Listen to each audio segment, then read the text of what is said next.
Yeah. Hello.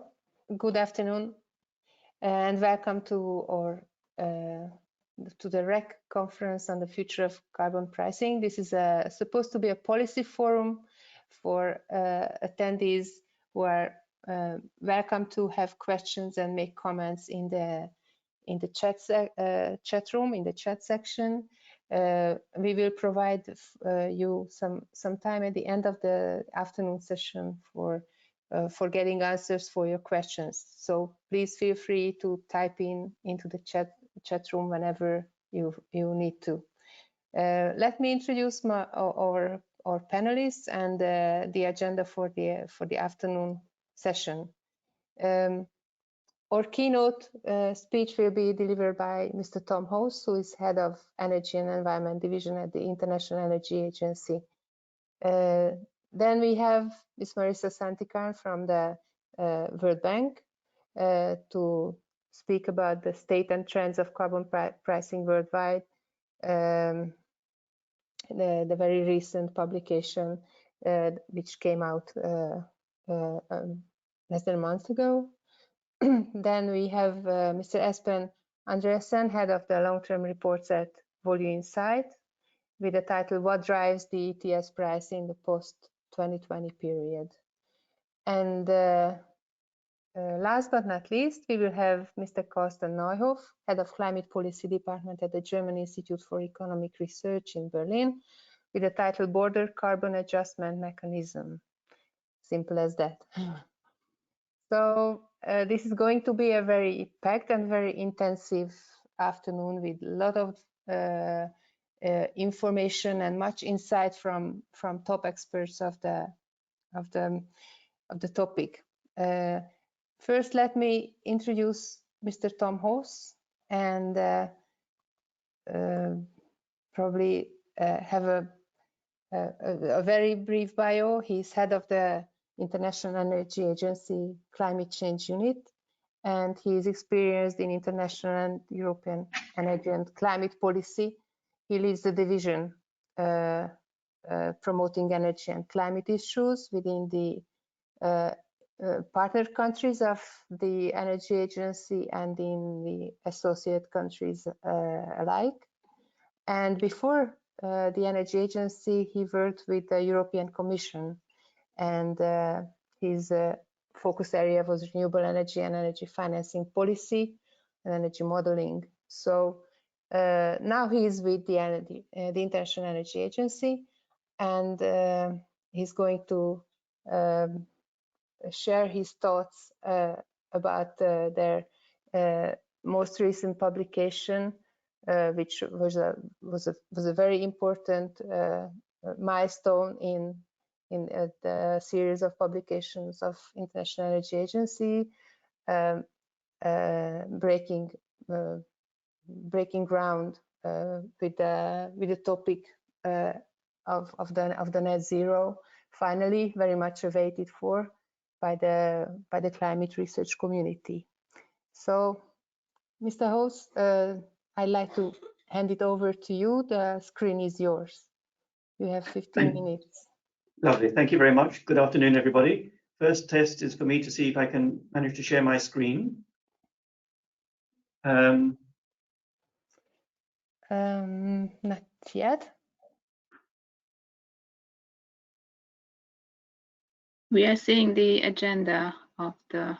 Oh, it's my screen. Yes. Sorry. So how can I change that? Sorry. Well, I'll move it. Just a sec. Now is it the? Yes, if you put it in presentation mode, it will be perfect. Yeah, can you see that? It's almost there. It's just not full screen yet. Oh.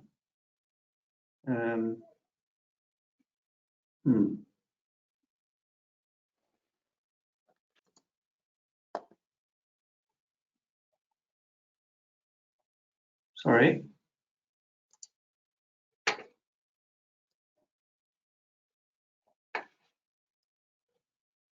Now?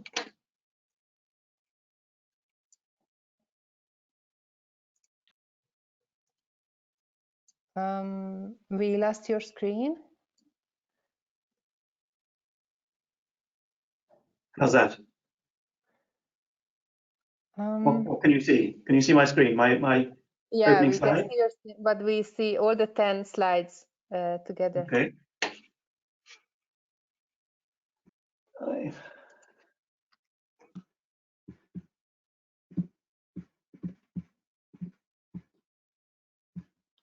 Mr. Hoves, I can put your slides on the screen if that's okay with you, and you can say next slides, and then I. Let's do that. Sorry about this, but let's do that. No problem.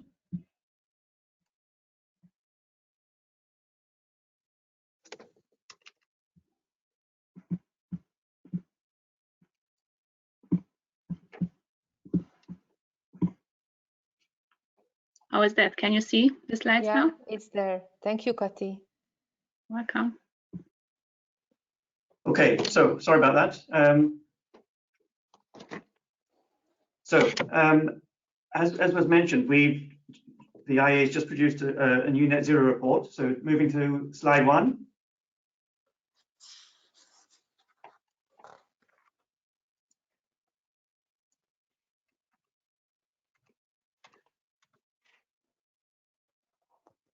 And again,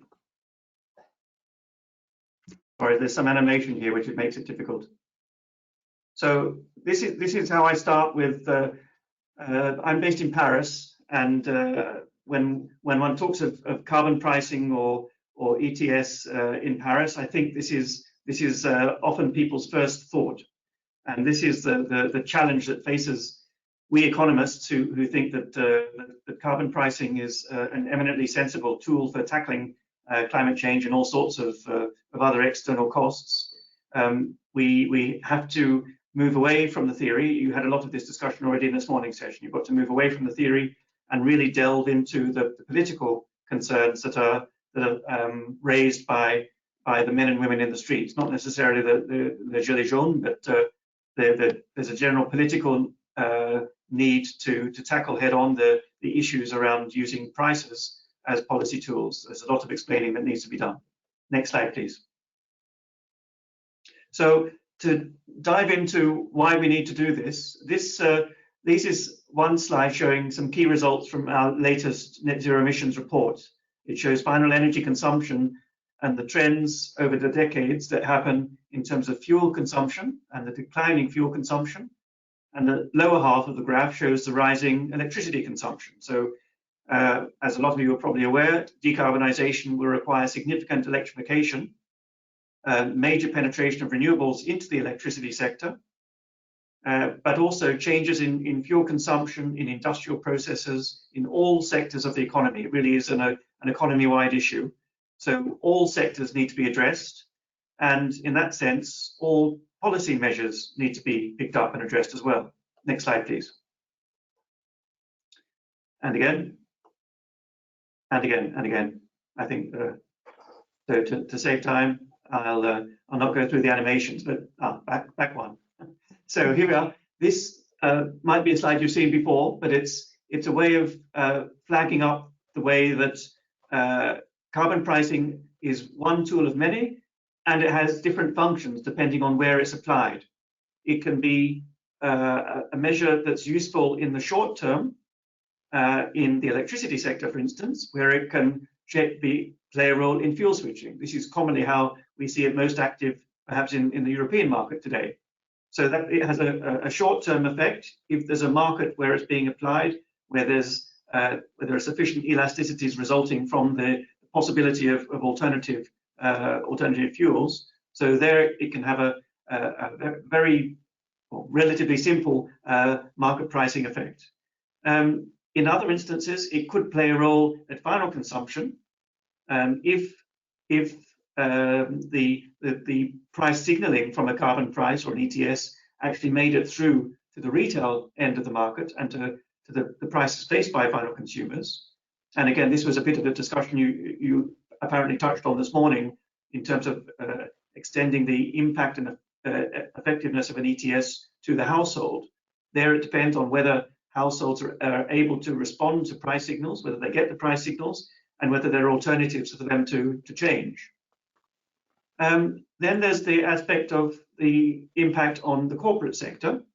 This can be at the wholesale level. Again, if the price signaling is there, if there are, for instance, wholesale electricity markets, which is not the case everywhere around the world, and if there are non-regulated prices, which are where carbon prices are able to go through into the wholesale price, and therefore providing an incentive for energy suppliers to switch plant, to introduce efficiencies, or to retrofit, or even to retire plants early, according to price signal.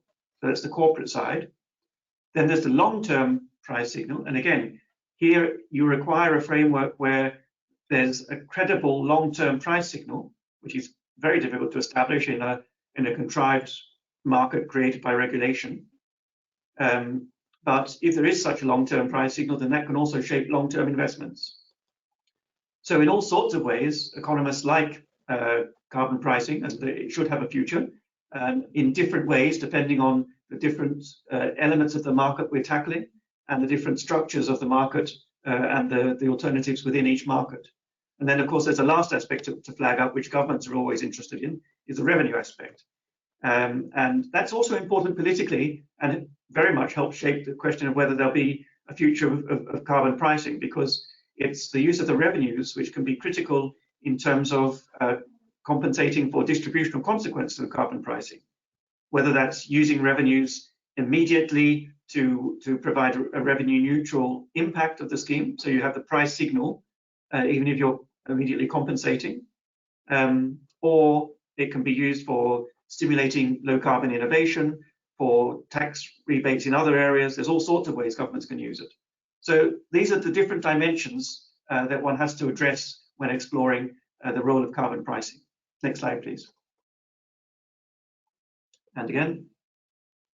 So here, again, to come back to one aspect of the low carbon, the net zero report of the IEA, one thing we particularly highlighted was the different technologies that are required to deliver the net zero emissions. And as we show here, one of the headlines of the report was that for almost 50% of the emissions to get to net zero, we require the development of pretty immature technologies that exist today, but they're quite immature. They're still at demonstration or embryonic stage. Things like hydrogen production from synthetic fuels, CCUS, despite being relatively mature in terms of decades, it's still not on large scale. So CCUS, hydrogen, synthetic gases, synthetic fuels, advanced bioenergy. There's a lot of technologies which really need a lot of support. And again, to come back to the carbon pricing aspect of it, it's not clear that a carbon pricing tool is necessarily one of the most effective in engendering upstream early innovation and technology development.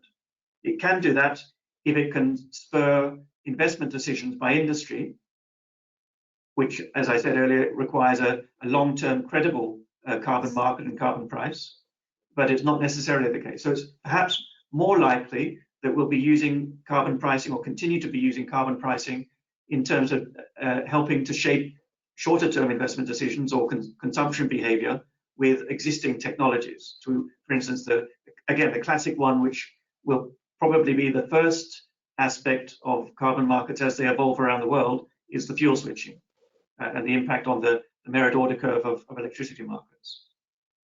So again, very much the state of the technology and the market that we're talking about will depend on how efficacious the carbon pricing can be.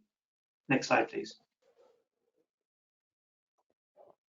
These are just examples I forgot to mention of the different types of technologies, depending on whether they're innovative or more mature. Next slide, please. And we can go through all the animations of this to the end. Thanks. So just to flag up here, this shows out the pathway of emissions reductions, again, coming from the net zero report, by sector. So you see, it really is a demanding scenario to deliver on all of this across all the different sectors. And the thing I wanted to flag up here, we've proposed what would be different milestones according to our scenario. And of course, as always, there are almost an infinite variety of scenarios out there depending on an individual country's starting point and resources and so on. This is just one, but with this we flag up what it potentially could be look like. This is a perfectly feasible scenario. And we also flag up the different milestones involved, and these highlight, in a sense, they're listed as regulatory matters. So we expect, for instance, the sale of internal combustion engines to decline rapidly in the next couple of decades. We expect there to be no need for future oil and gas exploration or new coal mining ventures quite soon. So we've got several milestones. In fact, in the book there are 400 milestones, and all of these they can be done in a variety of ways. And I think the main message I bring today is that no single instrument is delivering any of these, and it's a mixture of multiple instruments which will. So they might be regulatory, they might be things like eco-design, where you change standards, or CO2 standards in cars. These can have a role, but the pricing also plays a role in markets where there are markets, where a carbon price, an ETS or a tax can influence that final price, and that there is elasticity in that part of the market to generate a response. And the point here is that with in all these different sectors, it's perfectly feasible for a carbon price to play a role. Thank you. Next slide, please. So here, normally I would go into depth about all these wonderful graphics, but given that Marissa is speaking next, I'm going to leave her the pleasure of talking about all the World Bank's wonderful different data and graphics about carbon pricing and trends. The World Bank produces some excellent data on the state of carbon pricing around the world. I just wanted to flag up here, I think there's one more click on this slide, that there are different aspects which I think people need reassurance on. I said at the beginning that it's a political discussion based on theory, and here again I would emphasize that when it comes to the implementation of carbon pricing, there's no room for purists. We might design a wonderful scheme, but there's no single scheme that's applying universally. Now, I'm sure Marissa will highlight that there's a growing number of countries with pricing schemes of some shape or form. They might be taxes, they might be emissions trading schemes, but there's 40 or 50 of them around the world today in different national or subnational categories. They cover different sectors. Again, it's not that we have to jump out with one big initial scheme that covers all sectors. No scheme at the moment does cover all sectors. So it can be step by step and a gradualist approach.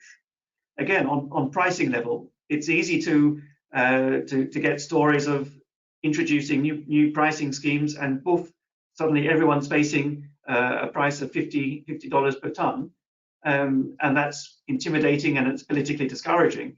Whereas in fact, in practice, we see that schemes, not least the European scheme, start off with low prices to get and build up gradually to an appropriate price. And then lastly, on the use of revenues, again, I mentioned you can be using revenues to reduce other taxes, to finance innovation in the energy sector, or to provide immediate compensation for those affected by the carbon price.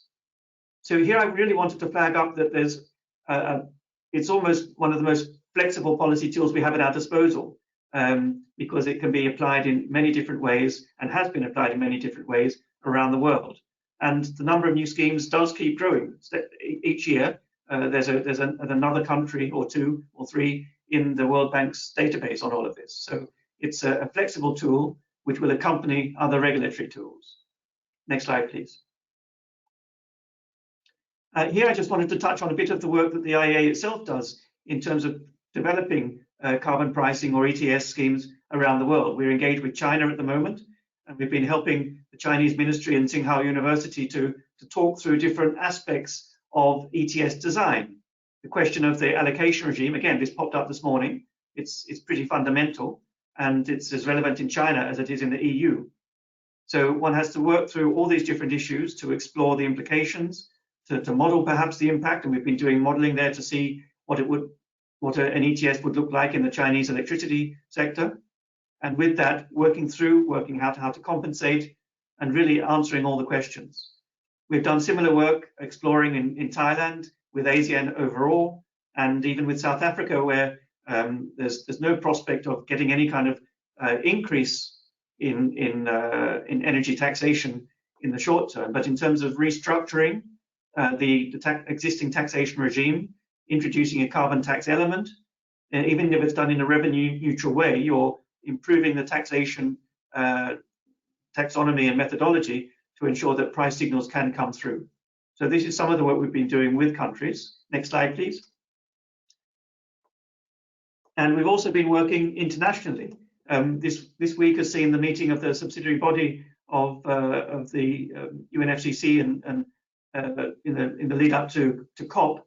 And here as well, we've been working with experts here in the OECD through our climate change expert group to help provide analysis which helps negotiators try to design Article 6, try to help with the rule book of Article 6 in terms of the different mechanisms, the implications of using CDM in the new Paris regime. So some really thorny issues that need addressing. So we're helping there as well. Next slide, please. I think that brings me to my conclusion. We see good prospects for the growth of carbon pricing schemes around the world. We engage with individual countries and at the international level to help that happen. And I'll leave it there. Happy to take questions, but you'll get a lot more detail from the following speakers. Thank you very much.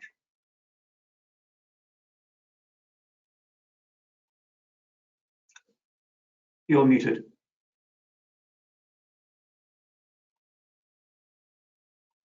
Yeah, thank you. Thank you very much, Tom. It's been very interesting.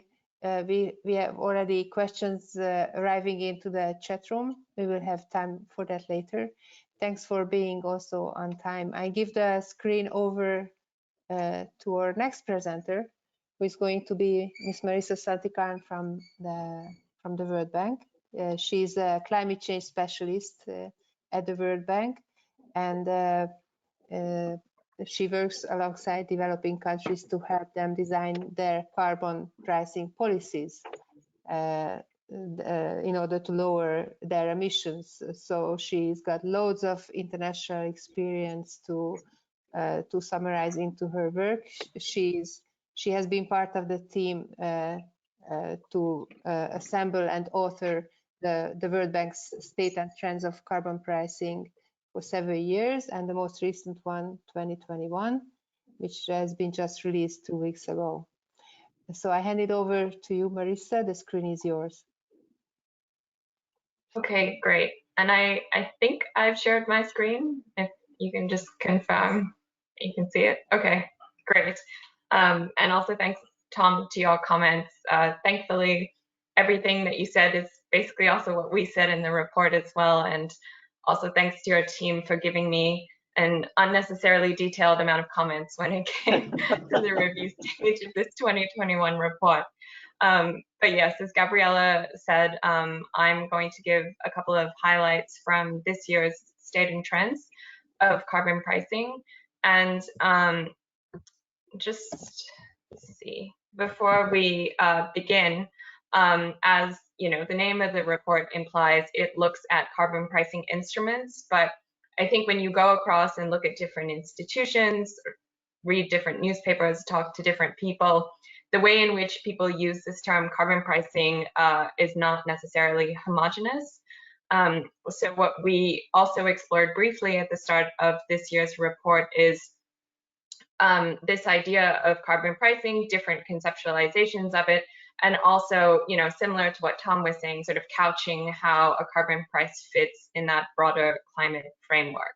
So in the State and Trends report, we do largely focus on those explicit carbon pricing instruments. And today I'll largely focus on those that are imposed by a government mandate. And these are typically carbon taxes and emissions trading systems where they put that price based on the carbon content of a product.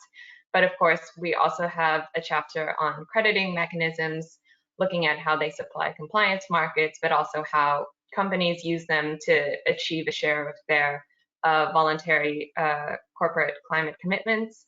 And also we look at internal carbon pricing by companies through the use of CDP data. But as you can see from this sort of compass landscape figure that we put together, you can also consider a broader conceptualization of carbon pricing where people would, for instance, talk about an implicit carbon price where you can derive sort of a theoretical monetary value per ton that other policies impose. So, for instance, you could look at fossil fuel subsidies and say that because they encourage the use of fossil fuels, that in a way is a negative carbon price. Now, a lot of people on this panel, I'm also looking at Karsten, probably know the methodological challenges of calculating this in a lot more headaches and detail than I did. And thank God we didn't have to cover that in more depth in this year's report. But, you know, the main point sort of being is that there are different ways in which we talk about carbon pricing, and an implicit carbon price on other policies allows for that broader framework and can provide a common metric with which you can assess, for instance, relative ambition or different price signals. And so you can better assess your incentive structures that you're putting in place and potentially design issues and distributional impacts. But of course, calculating this is also fraught with a lot of challenges and different assumptions as well. And also, just to echo what Tom was saying, of course, this report only looks at carbon pricing, but we're not in any way saying that carbon pricing is the ultimate and only solution to climate change. It does provide that useful investment signal, but of course, there will be non-price barriers that you'll need to tackle. And you know, a carbon price itself will only be more effective if it's built within other complementary instruments. And finally, of course, there's a whole lot of flexibility, like Tom was saying, in how you actually build and design these carbon pricing instruments. I think, you know, particularly when I was working in Germany, I was always guilty of thinking of carbon pricing in this European mindset because that's what we're used to seeing every day. But there really is a huge diversity in the roles and ways in which you can design a carbon tax and emissions trading system. So these sort of, this kind of diversity should be borne in mind as well when you're thinking about the kind of role it plays in your policy mix and the impact that carbon price will have. Okay, so to the surprise of nobody, of course, the two big themes that dominated this year's State and Trends report is the impact of COVID-19 on carbon pricing policies, as well as the ramifications of this huge surge in net zero commitments we've seen from both the corporate and government side in the past year. And so whilst it's still sort of early days yet, in at least, you know, in the conclusions of our report, we started to examine this issue of, well, okay, if governments are really making a lot of these net zero commitments, what does that actually mean for how we use carbon pricing? And are we going to have to change the way in which it's currently designed, or its role, for instance, if we are going to be able to shift ourselves to make sure that carbon pricing is doing the, you know, lifting required to get us to reach that net zero framework. And so if we look at carbon taxes and emissions trading systems, I'm going to start a little bit optimistically because I think if you're not an optimist working in the climate change space, it's a pretty depressing area to be in. And we did see some early signs, early positive signs over the past year. And I think, you know, the one that's really occupied a lot of the conversation, and we heard a lot about it in the morning session, is the EU and the changes coming about as a result of the Green Deal. We're expecting, I'm sure, a lot more detail next month when the Commission comes out with their Fit for 55 legislative proposal as to what this means, for instance, to the scope of the emissions trading system. And also in the past year alone, I think the increasing prices of the EU emissions trading system, you know, sort of reaching above 55 euros has been a really positive sign. In addition, we've seen countries like Canada, Germany, and Ireland who've all set out an increasing price trajectory for their carbon pricing instruments. And also in New Zealand, they recently passed the Climate Change Act, which sets up a legislative framework for all of their mitigation policies to basically do sort of an effort sharing and divvy up how they're going to reach 2050 net zero emissions. And of course, one of their main policy tools is the emissions trading system. And there we've also seen a lot of changes to the carbon market, including things like the introduction of auctioning. The second big issue we looked at in the report is how governments are re-examining this balance between encouraging climate ambition, but also maintaining and protecting domestic competitiveness. And the most advanced of these conversations is the European Union and this potential proposal for a carbon border adjustment mechanism.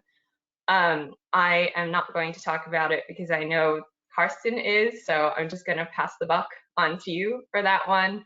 But I think we've all sort of heard from this morning session and also from the leaked proposal about how that could possibly function.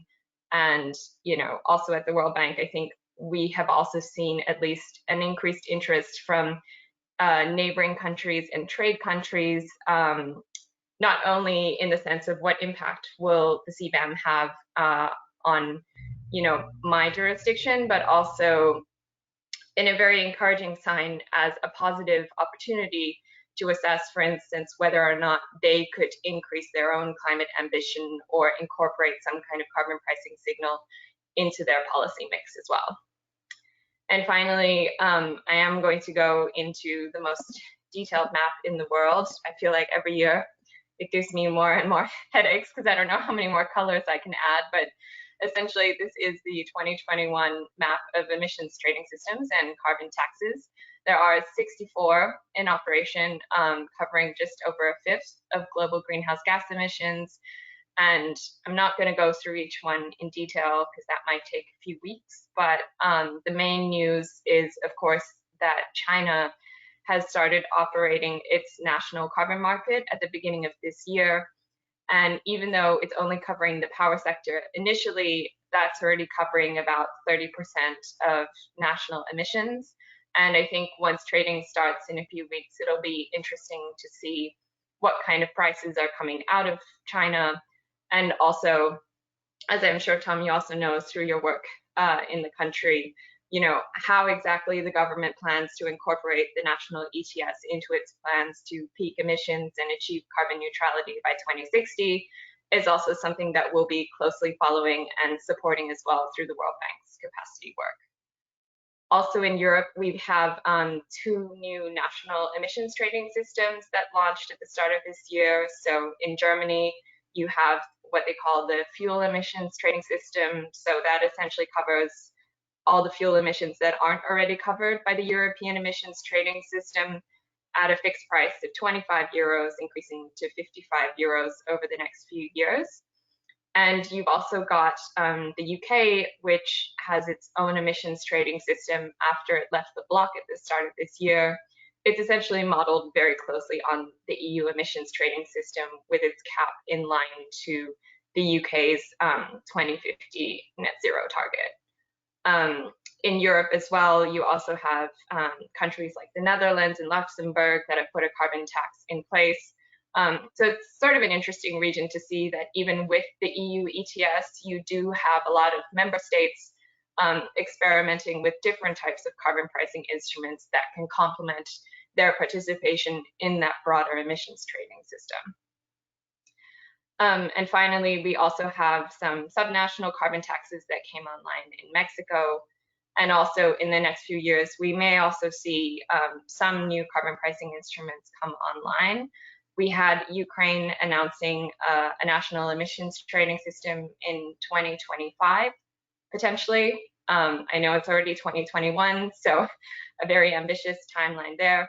And also on the East Coast, we have a lot of states that are involved in REGI, so the power sector cap and invest program, considering whether or not they can also have a connected carbon market for transport fuels. And we also had Indonesia, which has started trialing emissions trading systems in their power sector. But of course, I'm not a total optimist, and we do note in the report that there is still a lot of potential for carbon pricing that remains untapped, and that as, of course, countries' climate plans are strengthened, they still ultimately continue to fall short of what we need to fulfill the temperature goals of the Paris Agreement, and carbon pricing is really no exception to that rule. And as you can see sort of from this, sorry, I realize this is a very small chart in reality, but essentially shows the very wide diversity of carbon prices that we're seeing in 2021, ranging from below $1 to almost $140. Of course, I'm going to put out that, you know, a carbon price is just one metric in which you can look at this policy instrument. It's also going to reflect things like the stage of development of that jurisdiction, the different role that carbon price plays, you know, whether or not it's your dominant policy instrument. Is it a backstop?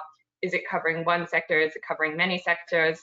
But even with those caveats in mind, the fact remains that less than 5% of global greenhouse gas emissions are covered by a price at or above $40, which was the level that the World Bank's High-Level Commission on Carbon Prices recommended as, you know, the kind of price range we wanted to see in 2020 if we wanted to keep in line with the Paris Agreement.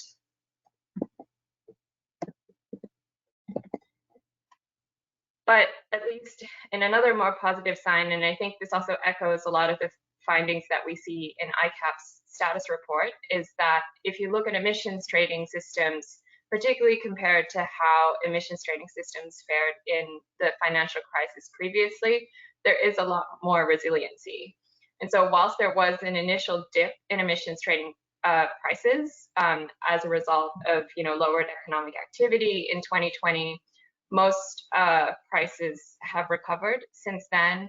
And this is likely due to the fact that you do have these price or stability adjustment mechanisms in almost all carbon markets today. So I'm talking about things like price floors, for instance, which offers, I think, a bit more resiliency and robustness as compared to the earlier, you know, carbon markets that we saw, where as a result of the financial crisis, we really did see sustained depressions in the allowance price. And so finally, to conclude, and I think I'm also going to touch on some of the things that Tom had also talked about as well, carbon pricing can be a really cost-effective mitigation tool. It can also raise a significant amount of revenue, which is something that we also touch on in the report. I think over $53 billion was raised in the past year, largely due to the increase in EU allowance prices. But a carbon price only works best within a broader framework, and you're going to need other policies to tackle those non-price barriers. A carbon price can also be really flexible. It can play very different roles in the policy mix, and it can also be used in a number of different ways. I know Tom has talked a lot about the political economy challenges of carbon pricing, and I think very much the fact that, you know, you are putting a policy in place that touches on basic commodity prices can be a very sensitive issue, and one that we should really be cognizant of, and also to carefully assess the distributional impacts. But I think what we're also learning, and we also see it in, you know, the IEA's report as well, is that with a lot of experience now around the world and how we design and use carbon pricing instruments, hopefully some of those building blocks and methodologies can then be adapted and transposed to other countries. And also what we're seeing in particular with carbon taxes is that a lot of jurisdictions can just build on existing excise systems to have their own carbon taxes. So whilst the political economy challenges do remain quite real, at least from an administrative and legislative perspective, that may not be as challenging as we had previously thought. Finally, in terms of effectiveness, I think if you look at the emissions reduced as a result of carbon pricing, I think you do see effectiveness there, although I think the challenge, of course, is also in showing causality, and attributing those reductions to the carbon price itself can be tricky. And with that, I think I'm basically probably over time and at the end of my presentation. I'd really encourage you guys to have a look through State and Trends. I really didn't get to cover a lot of the topics in there, but hope that you find it to be a useful resource. And we also have the carbon pricing dashboard as well, which has heaps more information on any tax and ETS that you'd like. So thanks, everyone. Great, thank you very much, Marissa. State and Transit is an extensive resource, and this was a very compact summary with a lot of useful information packed inside. Now we know that we have over 60 schemes in place globally, and more than 20% of the global greenhouse gas emissions are covered by this or that carbon pricing mechanism. So it is certainly a positive sign, and you said that this is tricky to measure the effectiveness. You might get questions on that later. I see that questions are pouring in the chat room. It is interesting to how to assess the effectiveness of ongoing pricing regimes. We will get back to that in the panel discussion, I believe. Our next speaker will be Mr. Espen Andreassen, who is a senior analyst at Volue Insight. He's leading the carbon market analysis of Volue Insight, and he's also head of the long-term reports at Volue Insight. I hand over the screen to you, Espen. Okay, so can you see my screen currently? Yes, you just probably would like to make it full screen. Yes, I'll do that. But it's fine like that if you prefer. Could you see it now? No, it's only your background photo. Yes, okay. No, it's fine. So you can see it now? Yeah. Okay. So thank you for the opportunity here, and good afternoon to everybody. So I am going in this presentation to discuss the first and foremost the coming price drivers post 2020, and looking at the price development so far. So now you see we have 4 major price drivers. The screen you can see now, that is what 4 major price drivers, right? Yeah. Yeah. And we consider the 55% target that has recently been agreed in EU divisions being a major price driver, as we are getting fit for the 55% package. So in mid of July, we will have a rollout of various instruments for reaching that. We also have strong macroeconomic optimism looming nowadays. Then we have also very strong purchasing from speculators. And finally, we have some rising hard coal to gas and lignite to gas fuel switching prices.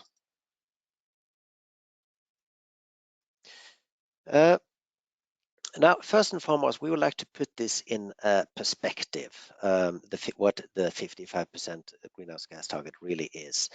The chart shows the development in historic greenhouse gas emissions for the EU27 plus UK area. And we know that the stationary EU ETS emissions have fallen tremendously over the last decade. That can partly be explained by some weaker industrial development over the last 10 years too, relative to the pre-financial crisis period. But we see in the blue bars here the development in non-traded emissions, and this has been remarkably stable. It has hardly been any decline at all. It has been a decrease in emissions from household and commercial sectors due to energy efficiency, while on the other hand, we have had an increase in transport emissions. So considering actual 2019 emissions, it has dropped by only 26% relative to 1990 levels. And we are, after all, looking at a 55% target. So the distance is enormous. And we, based on 2018 annual emissions from the whole block here, we expect this should be cut by some 1,800 million tons to reach such a target. So it is quite a lot. And we think this, having moving further in EU lawmaking divisions, it has certainly had a price effect. Now, macroeconomic indicators is also an important price driver that has occurred. This has occurred frequently over the last couple of quarters. So oil prices, to the extent it serves as a macroeconomic indicator, it is pretty important, and carbon prices have followed put. And we have the various stock market indicators. We have these S&P 500, being this blue graph with respect to the right axis here. So we see there's some correlation with the carbon price. In general, there are many macroeconomic indicators that are dominating. So the optimism is really strong. And we also see here some German business sentiment indicators that are proving very optimistic. So both the 55% target moving well along EU lawmakers, but also macroeconomic optimism. These are two major price drivers. So we have this speculator-driven purchasing as well, being non-compliant players. So we see, based on the ICE exchange, the net long position of EUA futures, it has risen. So these inventories have been building up since June last year. So at some point at some 60 million tons of holdings. And this may also have impacted carbon prices.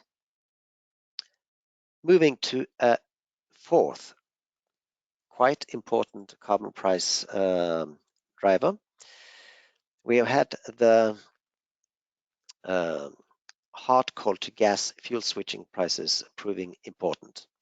So lately, the last 3-4 weeks, it may have appeared to be a rather gas-driven market where changes in gas prices affect the hard coal to gas fuel switching prices and lignite to gas fuel switching prices. Now, this chart shows the carbon price with respect to the left axis, and the blue graph with respect to the right axis is the hard coal to gas fuel switching price, and that denotes what the carbon price would need to be in order to equalize production costs of coal-fired generation and gas-fired generation. So that has lately settled at around 30 euros per ton. That is significantly below the EUA price. And under such circumstances, we would expect the shares of gas relative to hard coal in thermal power generation to be significantly lower. And this is something we have seen also in a 10-year historic context, and we see that also in the flesh now. This can also be showed another way. Here we see how the hard coal to gas fuel switching prices are for the next couple of years. So not only it has been way below the carbon price the last couple of years, but also for the 3 coming years, it's going to be significantly below currently traded market prices for CO2. Now, over the last couple of years, it has evolved a new factor we find quite interesting, and that is the lignite to gas fuel switching prices. So it denotes what carbon price it would take in order to equalize lignite fire generation and gas-fired power generation. So very often the 2022 lignite to gas fuel switching price has equalized the CO2 price. So we think these lignite to gas fuel switching prices are proving important. Now, we need to point out that across Europe, there is not that much hard coal to gas and lignite to gas fuel switching potential left. Now, comparing with a decade ago, the coal was a quite important fuel all across Europe. We see now that Western Europe and parts of Southern Europe is becoming coal-free, and hard coal in thermal power generation much applies to Netherlands, Germany, Poland, to some extent Italy. So the extent to which price-driven competitiveness between hard coal and gas in thermal power generation affects the market, it is quite limited. So the attention to these factors in the market seem to us to be somewhat exaggerated. Looking at lignite to gas fuel switching, that is much about Eastern Europe. In some cases, it's not that much gas it can switch to. So to some extent, we can say also some limited switching potential there. So having discussed and identified these major price drivers so far, we have a look now at the current development. Now, there's been very much a talk about the carbon border adjustment mechanism and industrial competitiveness under high carbon prices itself so far in this conference. And we also find this interesting. The chart shows the development in process emissions from steel manufacturing in Europe, and also with the prognosis for the rest of 2021. So first of all, we see that steel production so far this year, for the first 4 months, it is in fact lower than the rather weak year of 2019. We compare with 2019 because this was a pandemic-free year. So this shows that for at least the steel sector, there's not been much of a recovery at all, and hence the macroeconomic optimism is not materialized. Now, also important for the profit margins, we see that these are quite decent nowadays, boding well for steel production growth in Europe. But we should keep in mind that current carbon prices are at around 50 euros per ton. And if it wasn't for the steel prices being sky high nowadays, the profit margins for European steel manufacturers would be quite different. So steel prices have risen tremendously, but if global steel prices were much lower and Europe keeping carbon prices at 50 euros per ton, well, the carbon costs for steel manufacturing would really be significant, harming profit margins considerably, which again would affect process emissions and power consumption within EU ETS. We'd like also another demonstration of this. We have now, after the financial crisis, we've seen that Southern Europe have been needing to look to foreign markets for their cement and clinker production. So the chart shows in respect to the left axis, the quarterly cement and clinker exports from Southern Europe. And that was back in 2015, 17 million tons. And it has fallen to only 8 million tons in 2019. So this could be because of the gradually rising carbon costs, among some other factors.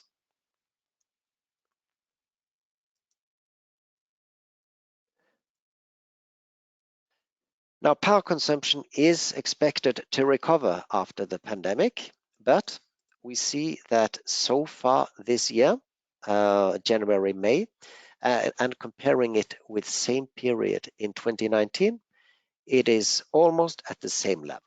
So once again, it illustrates that the recovery that is much expected in various macroeconomic indicators, well, it still needs to be seen in the flesh because we have not seen it yet. So you go for steel, it goes for cement, it goes for various chemicals, passenger car registrations, and so on. So still, this is going slowly. Now, moving to our forecasts of emissions for 2021 and 2022, we expect a slight increase.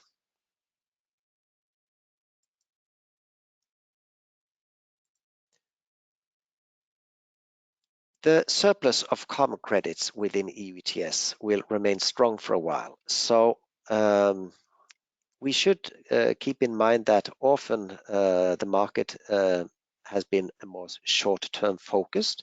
So the accumulated market surplus after year 2020 was at almost 1,600 million tons of CO2. So this may at some point be digested differently in the market. So this is something that we should bear in mind.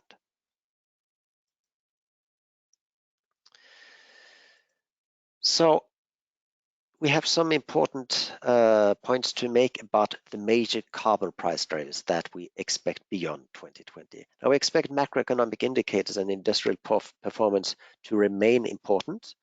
Politics with regards to the carbon border adjustment mechanism will remain an important uncertainty.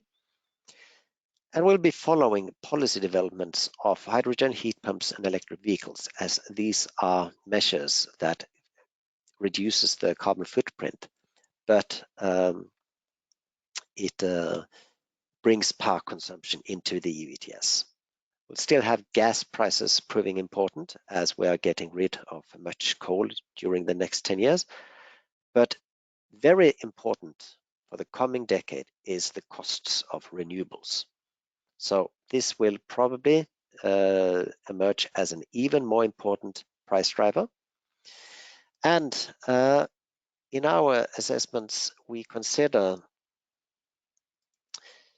the costs of renewables to be important, and the renewables development towards 2030, we take for granted that EU member states stick to their 2030 targets. So there are many renewables domestic targets of offshore wind, photovoltaics, and so on across EU 27 plus UK that are very ambitious, and these are part of our long-term power price modeling.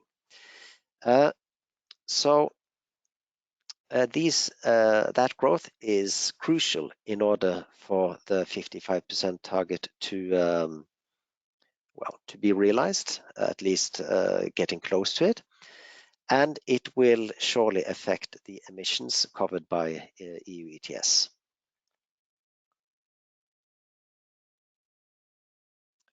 And I guess I have 2 more minutes, right? So, however, we should warn about the renewables development, because there is a possible obstacle to a condition behind our analysis here. That is to really see the renewable electricity growth that we are expecting here. It would require some 100 terawatt hours per year, more or less, of net inflow of renewables. Now that we have for 2020 some 1100 terawatt hours of renewable electricity, we should bear in mind that this comprises much biofuels and hydropower, so that cannot be further expanded. It also includes some 100 terawatt hours of offshore that before 2030 will have reached its technical lifetime. So all of this needs to come with a lot of additions of wind power and solar power. And we have seen lately that a threat that can emerge to this growth here that we take into account is the skyrocketing metal prices. So we see that steel prices have surged by 60%, the same with copper and also aluminium prices. And these are quite crucial for renewables development. Onshore wind power and offshore wind power is very steel dependent. So these steel intensive industries, it will make the long run marginal costs of renewables to go further up. So to still see various governments sticking with their targets, it may prove challenging. Now, still, if we can take this for granted, this brings us to our carbon price forecast. So we expect prices to drop somewhat towards summer. Expect 49 euros per ton in a 4 weeks horizon, and it will drop further to 44 euros per ton by December. And this is very much because of the awareness of industrials having rather poor performance compared to the optimism that is looming. In our quarterly long-term reports, we have in the previous update, and this was conducted back in end of February, long-term carbon price expectation of 35 euros per ton, expecting that to be balancing the long-term available supply with demand. And that brings me to the end of this presentation. Thank you. Thank you very much. After 2 global viewpoints, now we are back to the earth, and thank you for zooming us into the workings of the European ETS again. There were really interesting pieces of information for us to take home. For me, for example, personally, I was more or less comfortable with the market stability reserve that now it has, the problem of surplus allowances has been resolved, but it is exactly the contrary, what you said about it, and this problem is going to stay with us for a longer, or at least the medium term. It is very interesting. Hope we will have some time in the debate session to touch back up on that. And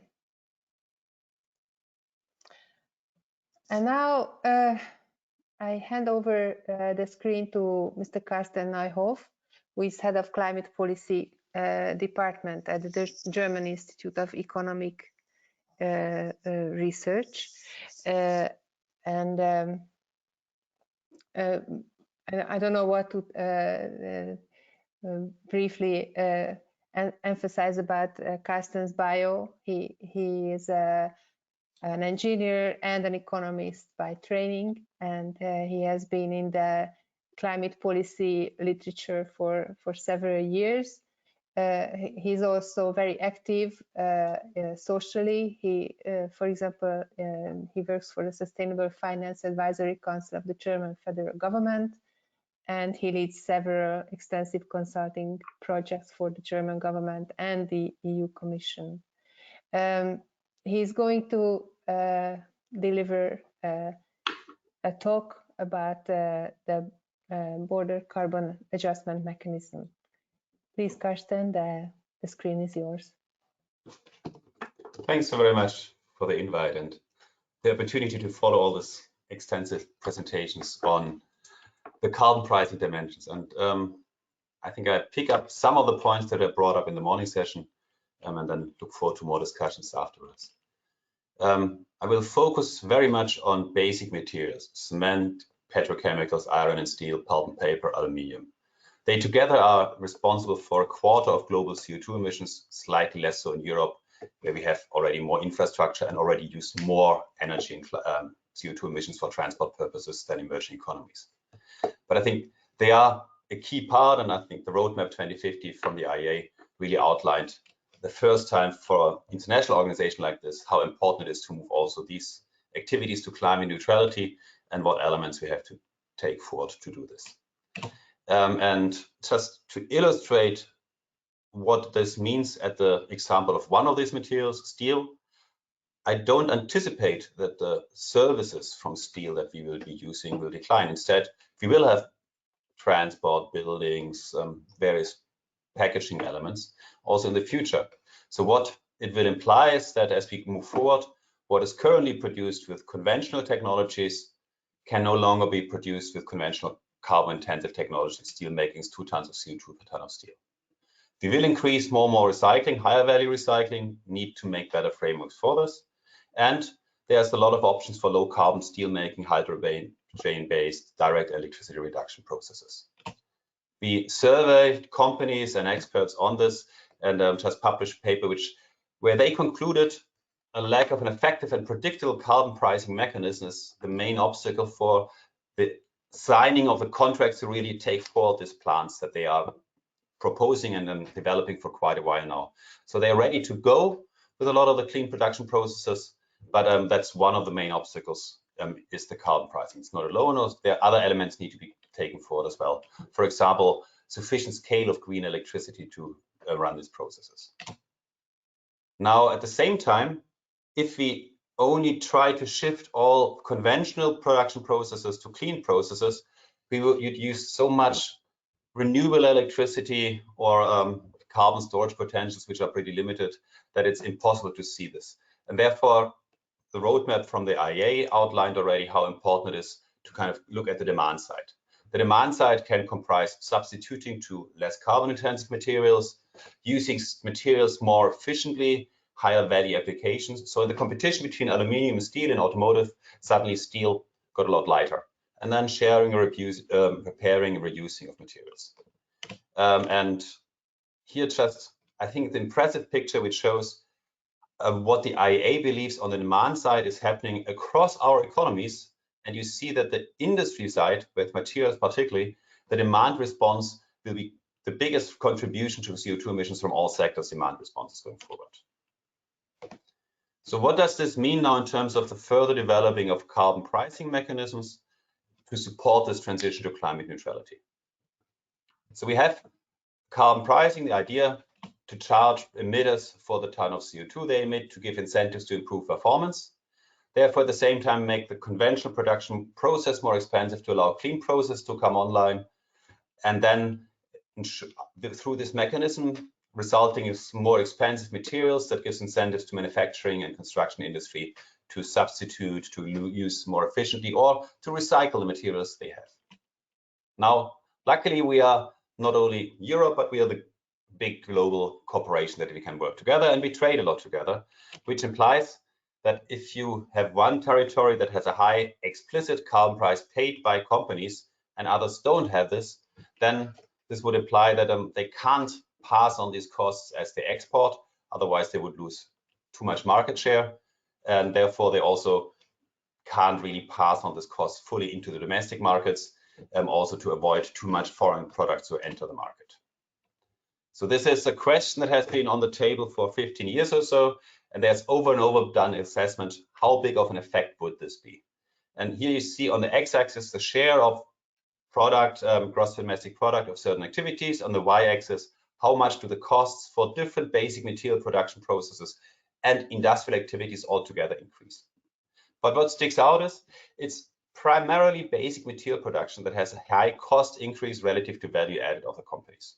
Not surprisingly, as I said earlier, that's the biggest share of industrial emissions. It's this basic material production. And the result is we offer to basic material production free allowance allocation to cover this incremental cost, and therefore further mute the level of carbon cost that's reflected along the value chain, but at the same time effectively addressing carbon leakage risks. The result? There is no economic incentives from the carbon pricing mechanism to shift to clean production, to shift to material efficiency, or to enhance recycling as we go forward. So the mechanism doesn't support industry transition to climate neutrality at this stage. And if you look at the picture, why did EU ETS emissions decline? It was shifted from coal to gas and power, and primarily the buildup of renewables that we've seen. So for industry, we have to kickstart now the transition to climate neutrality. And that's why I thought overall it's a great idea that Brussels puts on the table the question of how do we do this under the theme of carbon border adjustment mechanism. So the theory is quite nice and straightforward. At the time when you import products to Europe, you have to pay for the carbon emissions paid abroad. If they're exported, you're refunded for the carbon costs incurred in the domestic context. In theory, this all looks nice and would allow, therefore, to move to full auctioning and therefore ensure all the efficiency incentives can be there, and therefore to ensure that within the territory, the transition to climate neutrality is possible. And at the same time, the theory suggests you could over here have the next country, which then just charges on the import side or accounts for the carbon cost of the other country, and therefore also has implemented domestically an effective carbon pricing system with border adjustments just for the difference of prices between the regions. I think a theoretical, beautiful concept. The practice at the export side under WTO frameworks, it's pretty uncertain whether it's robust to refund exports. Also, if you refund the cost of carbon production at the export side, then you would certainly refund carbon intensive producers for their costs and encourage them to continue to produce carbon intensive in the European context. So something not really attractive, and the leaked proposal at least suggested that this would not be envisaged in Brussels. At the same time, at the import side, if only a small fraction of the global demand has high carbon prices and a carbon border adjustment mechanism, then all the existing clean production processes or electricity from existing green hydrogen inputs for production processes would be dedicated to move to this territory to avoid import charges. You would see resource shuffling and therefore also a limited effect of the import side. And finally, administration of something along the border that traces international emissions is relatively complex, so perhaps you wouldn't want to go all the way down the value chain. So while the theoretical concept of such a carbon border adjustment mechanism sounds quite appealing, the limitations in practice are quite tough and I think really need to be taken into consideration. Now, is this the end of what we're looking for? No, because at the end one needs to look at the fine print of how WTO agreements are signed and look for and find options how to design something that's aligned with our trade rules. And Marissa I pointed out already to the idea of making better use of excise charges. So we had established excise charges. A producer could, for example, be made reliable for per ton of steel, cement, clinker, basic chemicals produced for climate contribution. Whichever production process it is, you get the liability of what's the average or the marginal carbon intensity, the benchmark carbon intensity of the conventional production process times the carbon price times the material. And such an excise charge has established procedures for adjustments at the border. If you export it, the liability is waived. If you import something, the liability is created. So for excise charges, we have established WTO rules and principles and procedures. We use them on alcohol, tobacco, gasoline, and can therefore implement a carbon pricing mechanism that works along the value chain. Now, we wouldn't make a differentiation by production process, so we continue to have the emissions trading system to do so. That would, however, imply that suddenly you have a charge for steel producers, both for the emissions trading system and for the excise charge, and therefore you would need to do something on this part. We'll come back to that in a second. The climate contribution charged on producers gives revenues that are necessary to then fund carbon contracts for differences, to fund the incremental cost of clean production processes. They are more expensive and they will most likely remain more expensive than conventional processes. So carbon contracts for differences could pay for this incremental cost and therefore facilitate investments, because investors know that particularly the high operation costs from using renewables instead of coal can be paid for through this carbon contract for differences, can be guaranteed at the time of signing the commissioning of the project. And finally, such a system would go along with continued free allocation. As I pointed out, you would have a climate contribution charged and at the same time liability for the ETS allowance emissions. And that would be double charging. So to avoid double charging, avoid double taxation, to get a single carbon price for all actors, you get a free allocation at the benchmark level. So together, this system of three elements that are well established and just need to be clever to move together, you can get effectively the full carbon price signal along the entire value chain. So it avoids uncertainty on the WTO side because it uses established excise charging mechanisms. It also avoids international controversy, because what it does is it applies an excise charge, and we've never seen anyone complaining about countries applying excise charges on alcohol, tobacco, or gasoline, to encourage to create incentives for domestic material users to effectively use material for better recycling and so on. And it builds a system altogether that ensures that carbon pricing within the territory can deliver its contribution to the overall policy mix. It therefore also allows other countries to see, hey, we can move forward, we can follow this process. And just to point out one very interesting aspect I felt in the IEA Net Zero Roadmap 2050, they pointed out that industry is, in their expectation, the slowest sector to move towards climate neutrality, to kickstart this process, primarily because of a lack of policy frameworks. So it's really a pity if we are holding up any decarbonization of a quarter of global emissions just because we don't get the policies right, just because we say we have to wait for some global development of a WTO arrangement that would allow conventional border adjustment mechanisms to work. I think we should use what is there, make the policy framework right now, and then kickstart this shift, the investments into climate neutral processes early on. This approach then also provides some resources for international cooperation, but primarily for climate action, like any other carbon pricing system does. And I think that was pointed out before. The approach is then a basis on which Europe, if it implements it, or any other territory, can work with other countries. So we developed this idea initially inspired by South Korea and some national regional pilots in China that had a similar mechanism in the power sector, and translated this to the industry sector and discussed it both in South Korea and in China at Tsinghua University with our partners. And at the end, the question was, which country is going to be the first one to implement such a system? It works if every country implements it. It works in parallel, like any gasoline taxation works if every country at different carbon price gasoline taxation levels, and there is no problem ever referred to in this context. And likewise, we can have an effective carbon pricing system for the entire value chain in each country at a potentially different carbon price. It's not necessary. We then can agree in a club, if people want to, we can agree at a global level as proposed by the World Bank, a minimum carbon price. And in that case, the carbon contracts for differences would be adjusted automatically for this minimum carbon price. Climate contribution would be reduced by the minimum carbon price. Free allocation would be reduced by the minimum carbon price. And we therefore kind of just participate as a territory in this globally agreed minimum carbon price. And at the same time can still have a higher carbon price if this is what this territory considers to be effective in the policy mix to move forward. So that was perhaps a starting point in terms of how the carbon border adjustment mechanism. Altogether, an initiative in this direction is important. We do need, I think, carbon pricing as a policy tool to support the transition to climate neutrality in basic materials in Europe.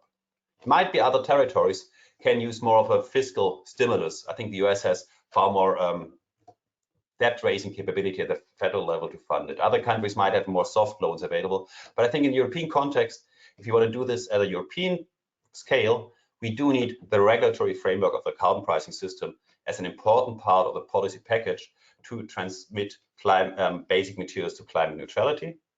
And with this kind of an approach, we have resources then also at the European level to make sure the carbon contracts for differences can be provided to industrial facilities across Europe for an inclusive transition, such that all European countries can participate in this transition, no region is left behind and ultimately would be otherwise at risk of closing down facilities that are not transited to climate neutrality.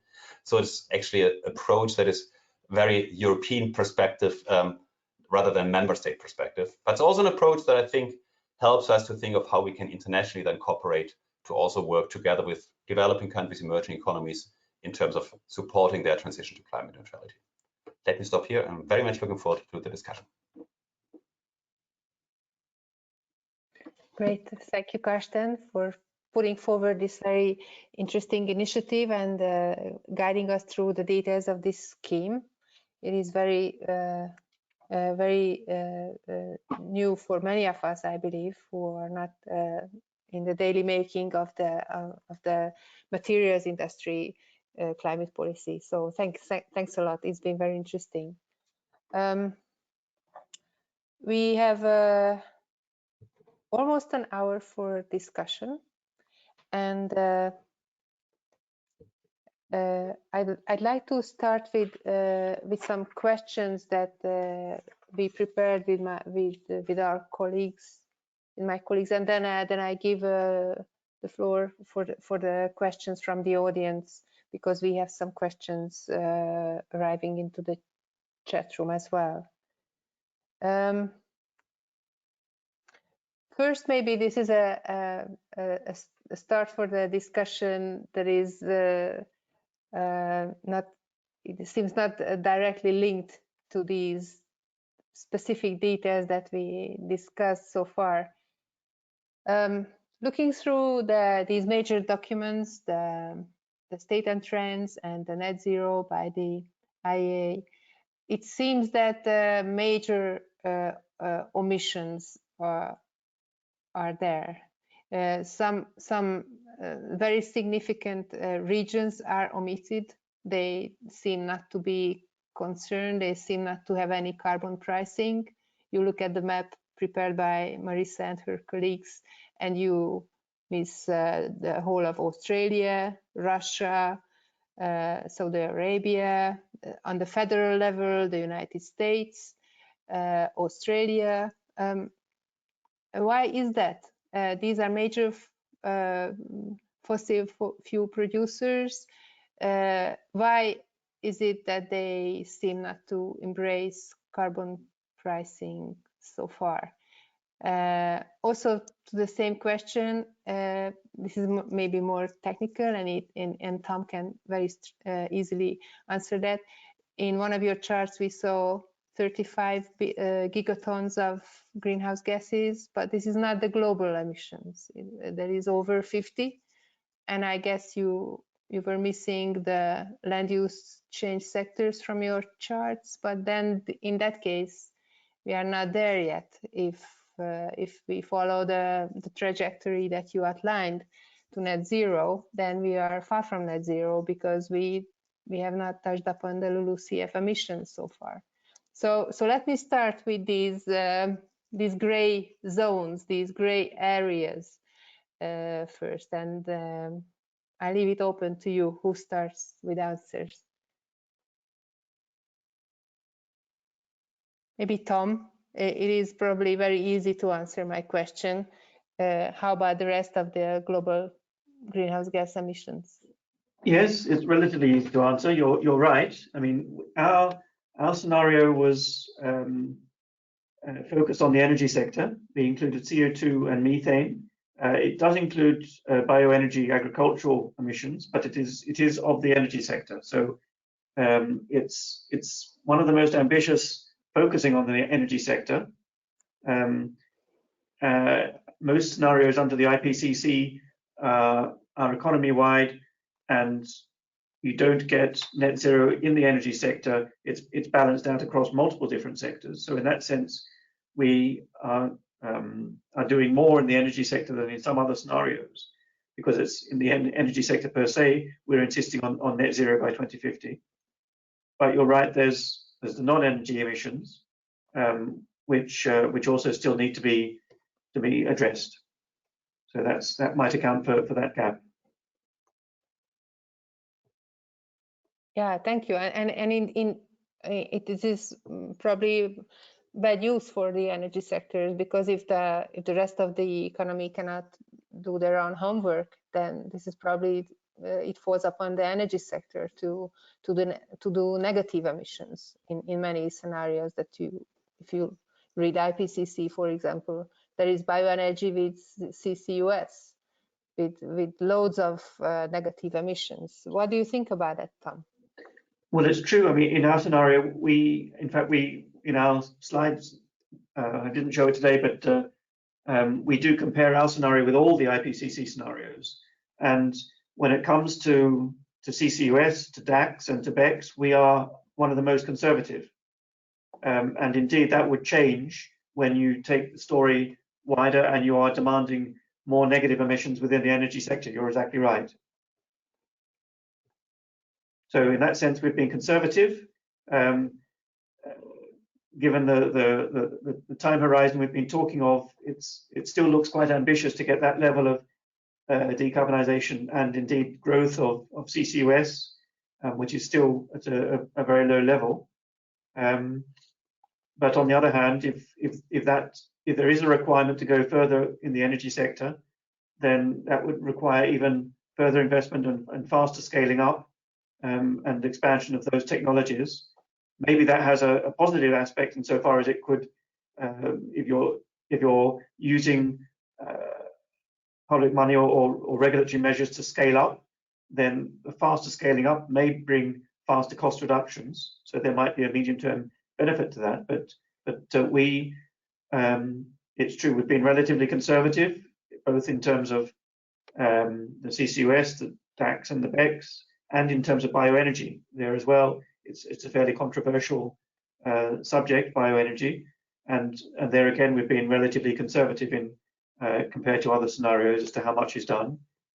So again, if one wants to be less conservative, one can do more, and therefore again the energy sector could play a bigger role in negative emissions. And in terms of maturity, what is your judgment about bioenergy plus CCUS? Where is it on the scale of maturity compared to other carbon neutral energy technologies? Well, it's difficult. One has to break it down, because there's, even within CCUS, there's the capture element, which is relatively mature. There's the storage element, which is less mature. Although there is a lot of learning that's gone on in the oil and gas sector over decades. So in terms of enhanced oil recovery technology, for instance, there's a lot of awareness of the different technologies, but it's not been greatly applied at large scale for carbon storage. There's the transportation aspect. Again, we've got quite some mature experience in terms of transporting gases around through pipelines or shipping. So in that sense, maybe we're further along the learning curve when it comes to transportation of CO2.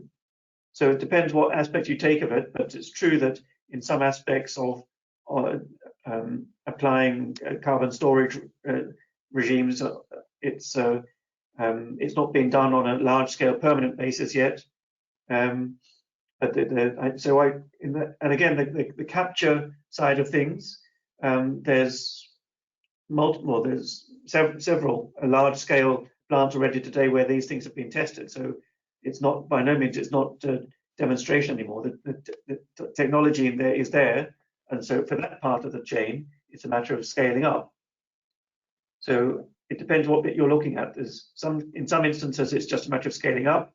In other instances, where it's an application of existing technology to a new field, which is more embryonic. And how about the fuel, the biomass availability or the sustainability of biomass at such a large scale to make negative emissions at a global level? Yep. On that yes, in terms of the bioenergy story, there as well, there's the mature and there's the second generation advanced non-crop based, which is still needs a lot more innovation.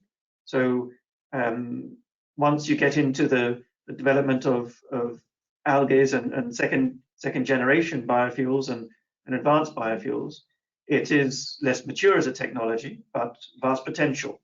So again, that's partly why in our graph we show that there's almost 50% of these technologies which we know about. We know they could deliver scaled up, but there's more innovation and investment innovation needed to drive them along their maturity curve. Okay, so you're implicitly suggesting that this is not a biomass materials that are competing for land with food production, agriculture, but this is something more innovative like algae in aquaculture. Is that the case, or? Yes, I would say. I mean, that's my observation of how the whole bioenergy discussion has evolved over the decades, and I've witnessed it change, partly with the renewables energy directives and the discussion within Europe, but that discussion rapidly became an international discussion. There is a sense that there are different extremities of opinion about the influences of bioenergy on land use and on competition for food, and impact on food prices and so on. There's different data will show different things at different times, but overall, I think the world is tending to feel that to some extent we're ring-fencing traditional biomass and traditional bioenergy and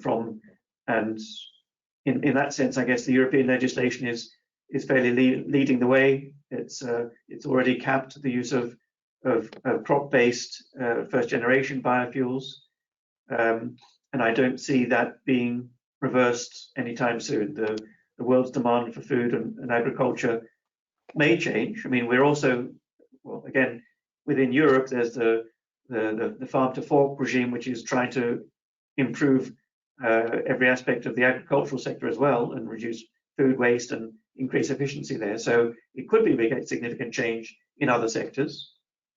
But I think generally people are starting off relatively conservative as far as bioenergy is concerned, and there's greater expectations of advanced second generations. Great, thanks. Thank you, Tom.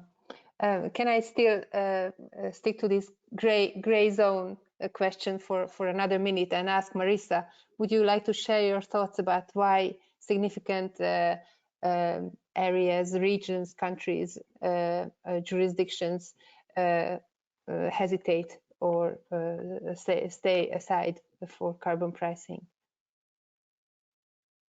Yeah, sure. And I think it's two components of the political economy question, and then also in terms of capacity. And I think at least for that second aspect, that's something that the World Bank is very much involved in trying to help figure out. So I think in terms of the first one, I mean, whilst of course at programs like the Partnership for Market Readiness, which just recently concluded, we do support and help countries design and implement carbon pricing instruments. We at the World Bank, we're not ultimately the ones making the decision as to whether or not a carbon price is the right choice for a jurisdiction. And that's something that ultimately you need to have public and political support to implement.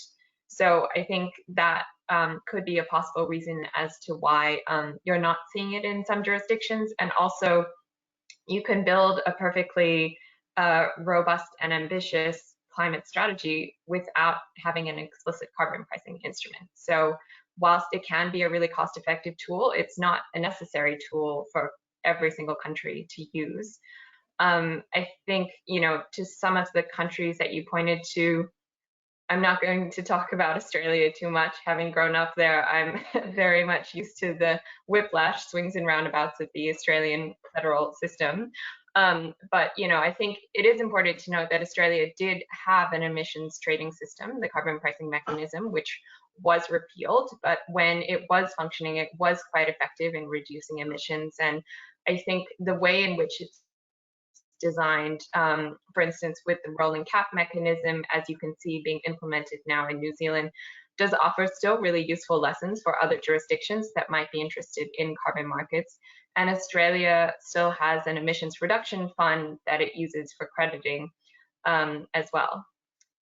You also mentioned the US, which, yes, federally, there is no carbon pricing policy, but I think on the subnational level, you do have a lot of states that are really active in carbon pricing and have actually been operating their systems for quite a while. California's cap and trade program, which is linked to Quebec, and the design of which was recently copied by Washington State, is one example.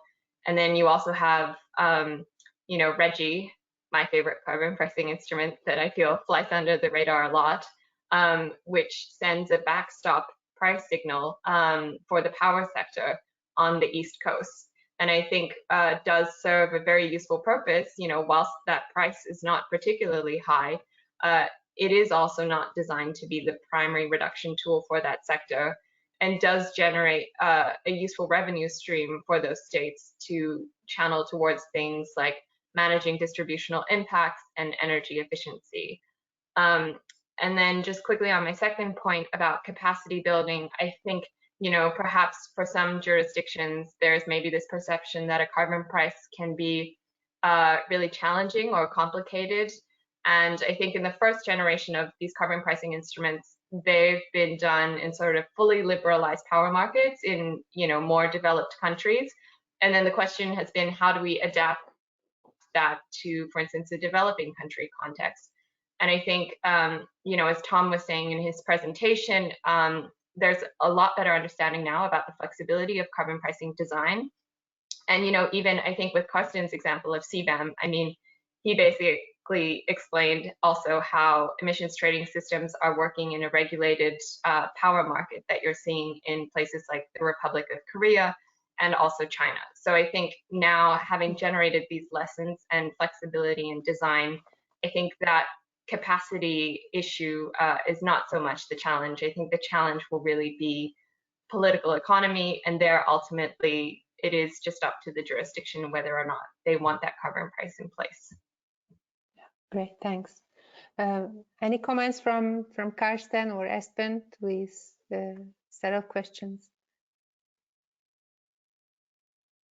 I think I fully agree with Marissa. At the end, carbon pricing can be a helpful instrument. I think it depends really in terms of how important it is. My sense is in Europe, for the power sector and for the industry sector, it is a very integrated system. There, carbon pricing is really valuable and very important at the European level. Also because we have otherwise a very fragmented situation using any other mechanism for these two sectors. I think other territories are smaller, can do more at a governance perspective from a national perspective, or have a stronger national government to use other mechanisms to apply them.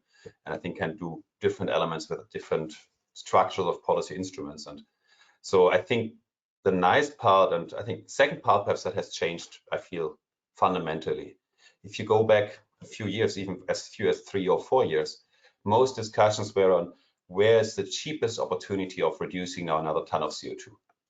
And I think now we've shifted, at least in European context, what I observe really to the question, how do we transit to climate neutrality? And what are the next steps? What are the technologies? What are the infrastructure? How do we have to insulate buildings to align with this climate neutrality? And climate neutrality suddenly implies every sector has to become climate neutral. And we no longer are so much concerned about an optimization across sectors, because it doesn't really matter whether you do something a few years earlier or later in sector A or sector B. And therefore, one of the big cases for a cross-economy carbon pricing system to optimize across sectors and what is the least cost mitigation option no longer is such an important element in a world where we think about transiting to climate neutrality. Again, I think from a European perspective, in industry and in power, we have this European perspective, and we have with sector coupling a very close interaction between electricity production in industry and power, and therefore having the same price, carbon price for both of that, I think is quite valuable. And therefore, by accident or by strategy, I don't know, at least we are, I think, set up quite well with the European emissions trading system, focusing on these two sectors, where I think they're really important for the industrial strategy of the European perspective as well. I would like to add that seen over the last 10 years perspective, when looking at how much carbon pricing affects the desired emission reductions that a system is supposed to obtain, the EU ETS has been subject to many other things for the emissions than the carbon price. Now, keeping in mind that these CDM credits flowing into Europe, we also had the industrial downturn and so on, and industrial development has been swinging total emissions much more than, for example, price-driven hard coal to gas fuel switching, or the other way around. So the extent to which emissions have been affected by carbon prices itself is interesting, because it appears to be quite little compared to probably the intentions 10 years ago. Yes, Karsten? I think that's indeed why we need this reform under the theme of carbon border adjustment mechanism, to make sure that all actors that produce basic materials, that use basic materials, that recycle, can respond to this carbon price signal. And as long as we have only free allowance allocation as carbon leakage protection mechanism, we effectively mute the carbon price signal for everyone, but for conventional production facilities to improve the performance. And conventional steel, cement, basic chemical facilities have only limited leeway to do so. Most of them are 5 to 10% above the benchmark. That's precisely the reason why we can provide good carbon leakage protection with free allocation, because their carbon emission is easily covered by a benchmark allocation, but vice versa, it applies. With the system, we effectively mute the carbon price incentive to deliver this mitigation. And that was indeed the idea of implementing or refining the CBAM proposal by using the excise charge on the basic material to then reinstate this carbon price signal for the value chain and use carbon contracts for differences to also apply then to clean production facilities.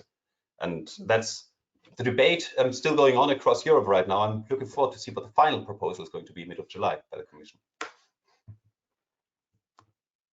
Yeah, great, thank you. Another set of questions probably that I'd like to deliver to you. When we prepared for this session, from a Central Eastern European perspective, and probably this might be of interest for other countries of least economic development. What are the policy instruments, the tools that can save households or industry producers, companies, to jump into technologies that are still carbon intensive but less so, like switching from coal to natural gas or switching from lignite to natural gas? It has been the first idea in many East European governments to decarbonize the power sector. Yeah, this is half carbon intensity, but the natural gas infrastructure is not there. And how to avoid making huge investments pointless, basically for just 20-30 years that are carbon intensive anyway. They are not very far from zero carbon. And this is probably not only a Central Eastern European story. How can you save latecomers from U-turns, and how can you encourage them to jump into the best available carbon-free technology, household-wise or industry-wise? I drop it over and wait for the for the one who wants to answer. Karsten. So what we've developed together with your colleagues from REKK and also from Vice Europe and Poland is indeed to kind of look, what is it that is needed to facilitate the transition of industry towards climate neutrality? And I think there's two parts. One is obviously the initial clean technologies, clean processes are more expensive. Operation will remain more expensive in probably all of the world. So how to cover this incremental cost? So they're not really high by the time you look across the economy, but for the specific producer, they are high. And what we see in Europe is that countries like Germany, Sweden, Netherlands, sometimes France, they put in public resources to pay for the incremental costs with carbon contracts for differences using their public national budget. That is something where CEE countries and Southern European countries have less fiscal space and less encouragement to do so. And that's why we need resources at the European level to allow that are accessible for the industry transition all across Europe. And that's why carbon pricing, I think was pointed out at the beginning already, is an opportunity to create these resources to fund the incremental cost of such technologies. That's why this climate contribution as an excise levied on the producers for steel gives the resources to then pay for the clean stuff and to do in a way that is predictable so you can finance it at least cost. The second part then is to make sure that everyone really follows this pathway and not to kind of say, hey, we've seen this in Germany. We had lignite power stations, they were sold off by Vattenfall, a company with great environmental vision, to some merchant investor, and suddenly nothing happens to them. You have to bail them out afterwards again. In this case, it's just a power station. If this is your steel industry, I think it's far more important for a country, and you want to avoid kind of the situation of getting locked in. And so to make sure that if we continue to provide under such an approach free allocation in combination with this climate contribution, that any company that wants to obtain this full free allocation at the benchmark level does provide a roadmap how they transit their assets to climate neutrality and follows up on this roadmap, such that anyone knows, yes, I can continue in the transition period to operate my existing assets, but I need to kind of put in the effort now to kind of make this shift, to make use of the resources that will be made available, so as to kind of give some structure also to companies on this transition pathway across all of European countries. Sorry, and third part to it, because I think we talk about carbon pricing, but it's only a fraction of it. If you talk to the companies, it's just as important that you get access to pipeline infrastructure for hydrogen or CO2 or sufficient scale renewables as one element, for example. And so it does require not only a commitment by companies to making this transition, but likewise by governments to make this transition. And I think that's the commitment to having the jobs in future proof for your country. So I think it's an interest of every country to make such a commitment. And I think at the moment we are, if you look at the national recovery plans or at the 2030 governance structure, on the industry sector, most countries that showed our partner assessment as well are relatively weak in terms of what they characterize they will do over the next 10 years in the industry sector. And overall, we just ask to say, what is your emission target you have in mind? I think what is needed, the countries outline what is the share of clean production they want to have by 2030 to kind of make their part of the deal as a starting point to discuss that with companies, what is needed for the infrastructure such that companies make that investment. I think a lot is possible in the next 10 years. That's what we've seen in this survey I've mentioned earlier on. And I think we are on a good point right now. We have the recovery funding, we have cash available, we have a political initiative, this Fit for 55 package, which can provide the framework to really make this financeable and facilitate the implementation. So I'm really looking forward whether the Commission and Member States take this serious and implement it by mid of July, or whether they shy away and just implement something that doesn't deliver. It's going to be an exciting period the next few weeks. Thank you. Yes, Tom? Perhaps just one thing to add to Karsten's list, which I concur with, is on the financing side, in terms of the private sector financing. In the same way that it's good as economists, we want to correct market prices, whether it's through carbon prices or whatever. There's also a need to correct the financial markets risk assessment and understanding of the relative costs of capital and project risk in the energy sector. There's two aspects to that. One is a better understanding of low carbon technologies and emerging markets.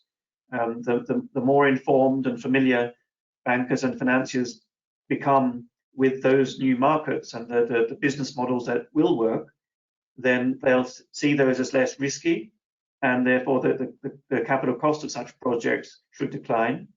And similarly, on the fossil fuel side, when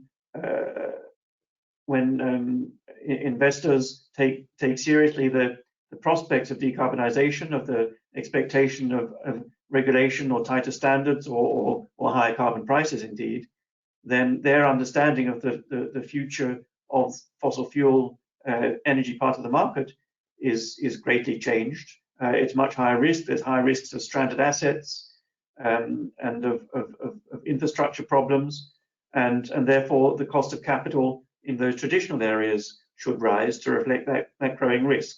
So I think that's another dimension to explore. One enters the whole world of all the discussions of sustainable finance and all of that, both in terms of public sector budgeting, but also in terms of steering private investors. So that's another aspect to bear in mind in terms of trying to make sure that even slightly less emitting fossil fuels are not seen as a medium or long-term solution. They might be a short-term transition, but only if bankers and financiers start thinking of them as short-term projects, not something that's going to be a reliable investment for decades to come. Yes, Karsten? I think just to illustrate Tom's points, we did assessments in terms of how much does it cost to build wind projects and under different regulatory frameworks. And so right now there's sometimes this paradigm going on, okay, renewable costs have gone down, carbon prices have gone up, so let's just kind of build wind and solar against the short-term market revenue. No project developer will fund this anyway. So they will ask for a 20-year contract with someone. And so the debate is quite often, let's use public private partner agreements to 15, 20-year offtake contracts with a company. But then a company, suddenly a steel company, would have to buy huge volumes of long-term contracts for renewable electricity. And actually the value of the steel company in the stock market would be an electricity company owning all this electricity input. So it would be very volatile from this perspective, and rating agencies look at this. So if you quantify the effects, it would increase the cost per megawatt of electricity delivered by 30% if you have no regulatory clarity about what happens in the future. If you provide this with a contract for difference for the renewable project, you reduce the financing costs for all parties involved, and therefore reduce the electricity cost per megawatt hour by 30%. I think these are the key components to really make a shift to renewable electricity viable, is to use instruments that make sure financing is not exposed to regulatory risks, and therefore can kind of go far broader with bonds and needs less expensive equity components. The same you can then apply to clean steel making.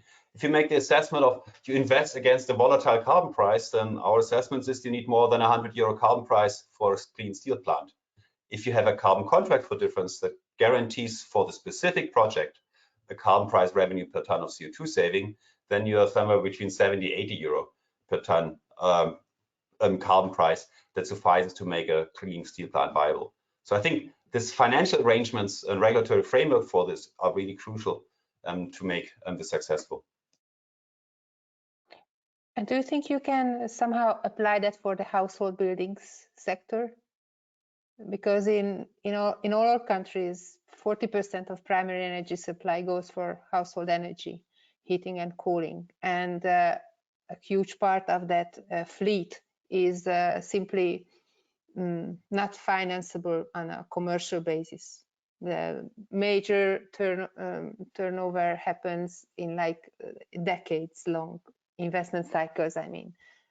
Do you have at least a regulatory idea or a mental paradigm on how to apply your model for the household building sector, Karsten? I think you start to see this now even in the German debates that, for example, photovoltaics on the rooftop. It's great. It doesn't kind of, it works by now from a technology side. The costs are quite decent. And what happens at the end is either you have more multifamily houses and the ownership is difficult if you want to kind of directly use the electricity, or you are a single family house that never needs as much electricity for itself. And so we have really increasingly complex arrangements in terms of how to use the electricity from the PV for own appliance services and something else. But we know for the system, it would be great if people use the entire rooftop and put just it entirely PV on top of their house. So why not offer them a clear revenue per megawatt hour or kilowatt hour of electricity produced? They have a clear revenue stream that allows you to bank this project. It allows third parties to put something on your top roof and kind of rent it out as a multifamily house. I think there are elements like this that can make for the generation side aspects successful. But then for the retrofit side, I really believe that is something which is very institution specific, very national specific. It's the tenant landlord issue, which is national specific arrangements. So I think we require this clear responsibility at the national level for governments to implement it. I think what we failed so far is to get indicators of this. We just implemented in Germany the climate change law, which has been focused on emission targets annually for different sectors. And now the committee came and looked at the data and said, yeah, but actually the data is not so good. We have a 2-year time lag on the emission performance. How do we want to use this emission data to assess whether a retrofit strategy works? We need better indicators. We need to say how many houses have we retrofitted, to what level did we retrofit them, and then I think you can design policies and encourage governments to implement policies to support that with loans, with grants. I don't know what is most appropriate in the specific context for specific household segments, ownership segments. I think it is possible. It's no rocket science. And I think the nice part is climate neutrality really allowed us now to look at the sector by sector, find a strategy that works for the sector. You don't have to look at the other sectors and integrate across everything all the time, because that really creates unnecessary complexity. But within the sector, people understand what is necessary. And in a national context, also, I think discussion should be possible to then implement that. Thank you. Thank you. Any comments on that, maybe from other members of the panel? Yeah, Tom? Perhaps just briefly to say one other aspect when, and it's an interesting case to take something like the final consumer household sector, where by tradition there's been a reluctance to use pricing as a policy signal. We might have energy taxes or carbon taxes set up, but as often as not at national level we have discounts and exemptions for households purely out of it as a social policy. So in that sense, I I think, and Karsten was immediately talking of the sort of the more subsidy side of things rather than the carbon pricing signal solution in this particular area. So in that sense, maybe this is a subsector in terms of buildings or in terms of private households where it is more difficult to try to get a price signal to address the issue, and we rely on subsidy regimes or regulatory regimes. You can have building standards, building labeling, eco-labeling for buildings, eco-design for building regimes or building materials, which are other policies that might be able to be more effective here if we don't feel comfortable sending the pure price signal through. Thank you. A very interesting point. Yes. Yeah, and if I can just add, Gabriella, I think, sure, you know, that's just the interesting thing about carbon pricing now, which I think traditionally has been applied to the power and industrial sector. And we know very clearly, and we have a lot of evidence as to what role a carbon price generally plays in that sector, how to design it, how to make it effective. But now, as perhaps conversations come about, you know, can a carbon price work in different sectors? Should we be expanding, for instance, the scope of our carbon taxes or emissions trading systems? Then I think now we have to deal with the question of, okay, then what does that actually mean for the role it'll play in that sector?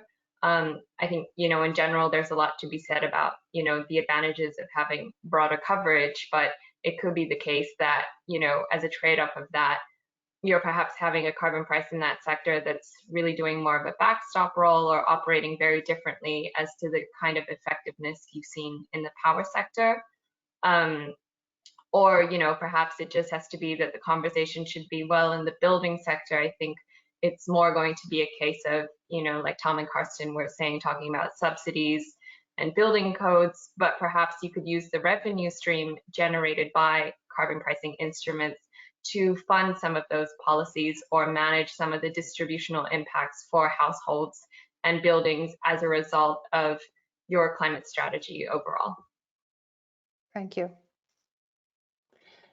Thank you for the members of the panel to be available for this very interesting and engaging conversation. I'd like to take our final 15 minutes to pick two of the questions from the audience, three basically, and ask you to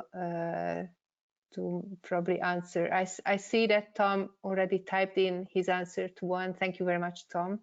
There are two questions basically to Espen. Mr. Andreassen, what do you think with an European allowance price at around 35 euro/ton in 2030?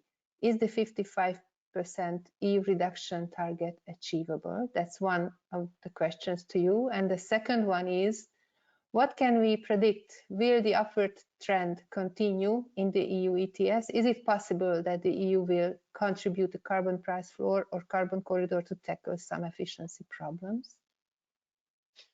Firstly, the answer to which, to the extent 35 euros per ton is enough to reach the 55% target. No, it won't be.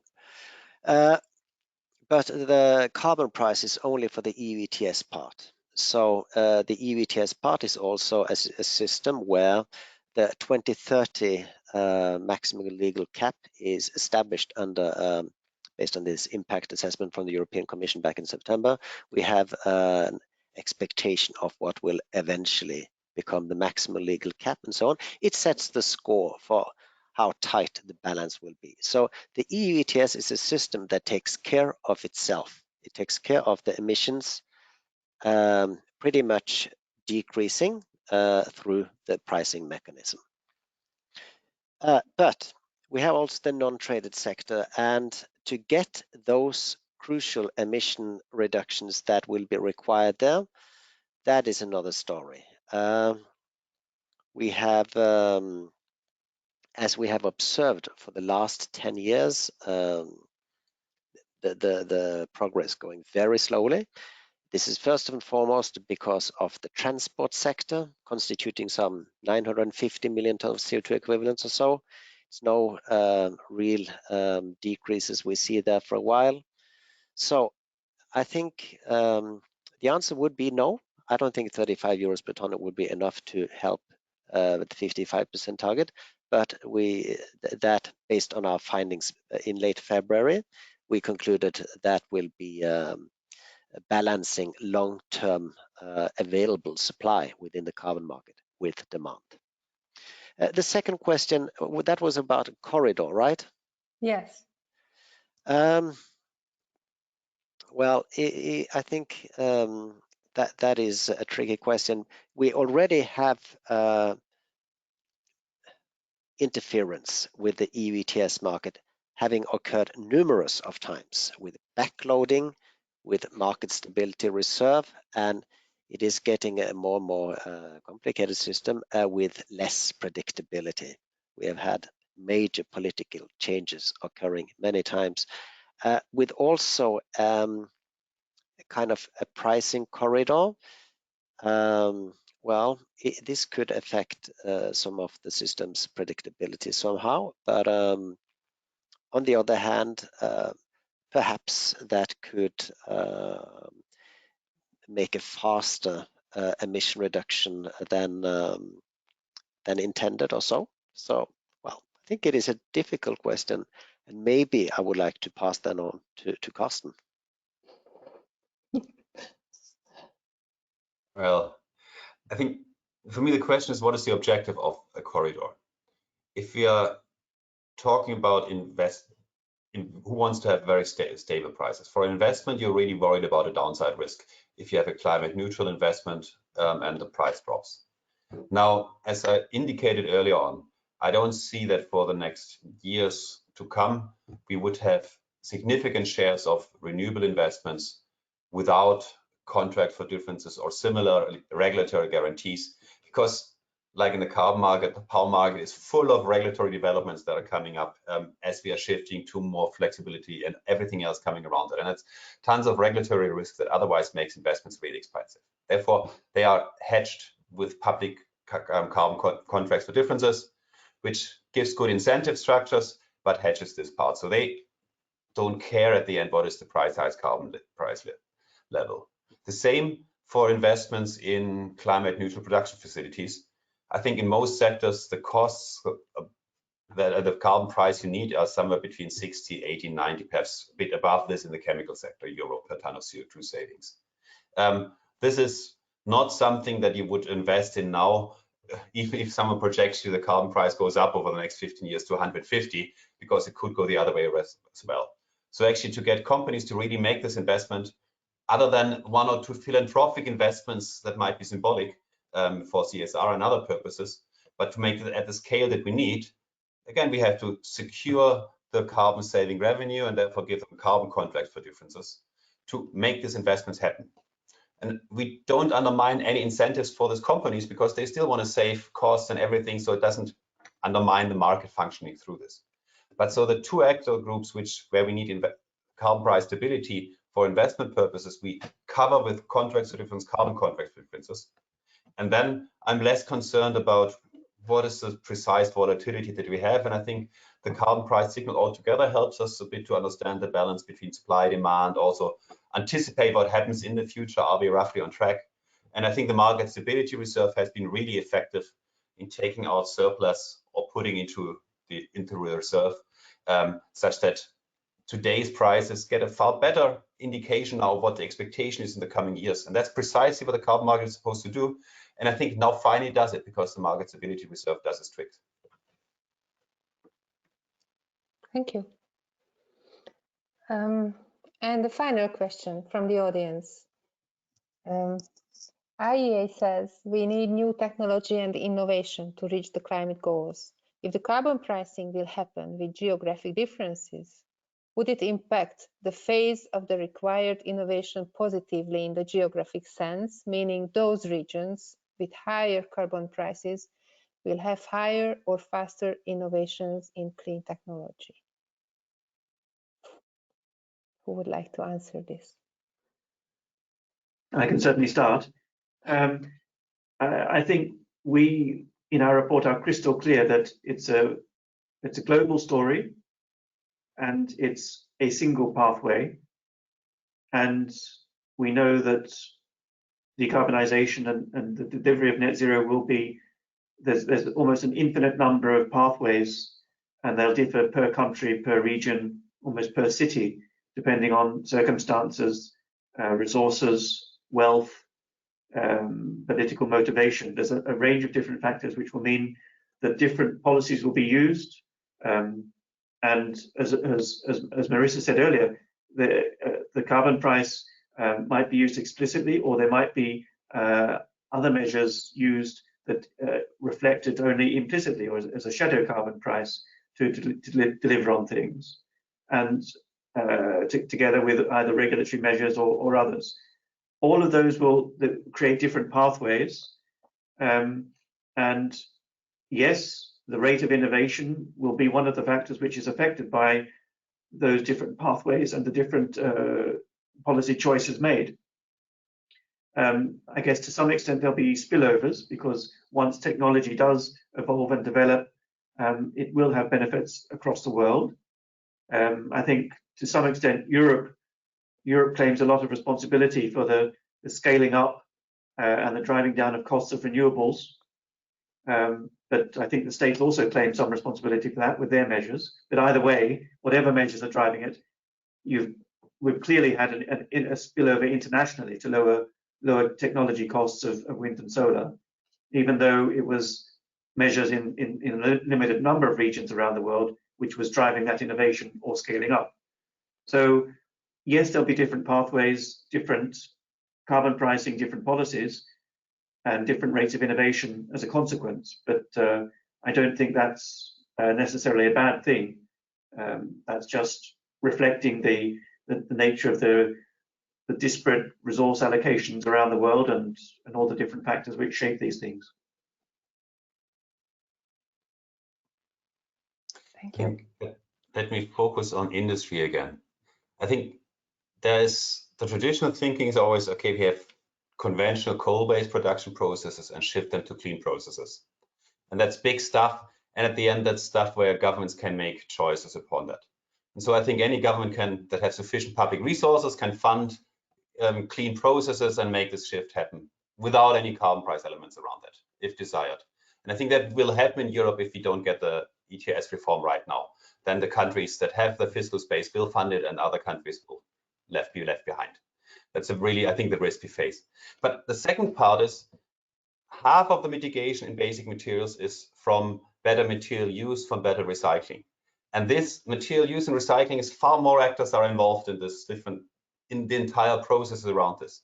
And I think that's where a pricing instrument that is far more relevant and more incentive necessary, because it gets into a lot more subtle elements which are difficult to regulate, where information and other instruments are important, but the pricing component gets even more important in this context. And Central and Eastern European countries were the region in Europe that had, over the last 1.5 decades, the biggest improvements on energy efficiency. So I think actually there is the potential on the engineering side to also kind of demonstrate the biggest improvements on material efficiency, and therefore kind of make technology leaps on that side. Who gets closed loop recycling mechanisms? What are the technologies behind that for sorting and so on?